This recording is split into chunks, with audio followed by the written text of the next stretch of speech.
Guys என்னோடய அக்கௌண்ட்டை hack பண்ணிட்டாங்க. ஆமாம் கைஸ், என்னோடய யூடியூப் சேனலை ஹேக் பண்ணிட்டாங்க. ஹேக் பண்ணவங்க அவங்க என்னோடய மொபைல் நம்பரை தூக்கிட்டு அவங்களோட மொபைல் நம்பர் போட்டிருக்காங்க. என்னால் வந்துட்டு ஓடிபி எடுக்க முடியல, அவங்களுக்கு கால் பண்ண முடியல, எங்கள் மெயிலை ரிகவர் எடுக்க முடியல. பட் இதெல்லாம் உங்களுக்கு ஆகாமல் இருக்கிறதுக்கு என்ன பண்ணணும்னு நான் சொல்லிக் கொடுக்குறேன். ஸோ இது வந்து உங்களோட ஸ்டுடியோ அக்கௌண்ட்டில் உங்களுக்கு செட்டிங்ஸ் இருக்கும். அந்த செட்டிங்ஸை கிளிக் பண்ணுங்கள்.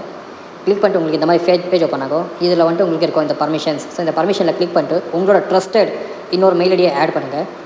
ஆட் பண்ண உடனே உங்களுக்கு ஆப்ஷன் கிடைக்கும் மேனேஜராக செலக்ட் பண்ணுங்கள். பிகாஸ் அந்த மேனேஜர் அக்கௌண்ட்டில் நீங்கள் வந்துட்டு வீடியோ லைவ் போடலாம், அப்லோட் பண்ணலாம், எடிட் பண்ணலாம், என்ன வேணாலும் பண்ணலாம். உங்களோட மெயின் அக்கௌண்ட்டோட பாஸ்வேர்டு நீங்கள் எங்கேயுமே சேவ் பண்ண வைக்க தேவையில்லை. ஸோ நீங்கள் ஜஸ்ட் இந்த மேனேஜர் அக்கௌண்ட் வந்து நீங்கள் லாகின் பண்ணி யூஸ் பண்ணிக்கலாம். ஈவன் இந்த மேனேஜர் அக்கௌண்ட்டு உங்ககிட்ட இல்லை இந்த மேனேஜர் தேவையில்லை, அவங்களுக்கு செலக்ட் பண்ணிட்டு மறுபடியும் ரிமூவ் பண்ணிடலாம். ஸோ இது வந்து உங்களோட ப்ரைவேட் அக்கௌண்ட் வந்து full and fully safe and செக்யூராக இருக்கும். ஸோ இது 100% பிகாஸ் இது நான் ட்ரை பண்ணியிருக்கேன், எனக்கு ஒர்க் ஆகுது. ஸோ உங்களுக்கு ஒர்க் ஆகும். உங்களோட சேனல் அக்கௌண்ட்டை நீங்கள் சேஃபாக வச்சுக்கிறதுக்கு இது ஒரு ரொம்ப நல்ல ஐடியா. ஸோ மறக்காமல் யூஸ் பண்ணுங்கள். Bye guys.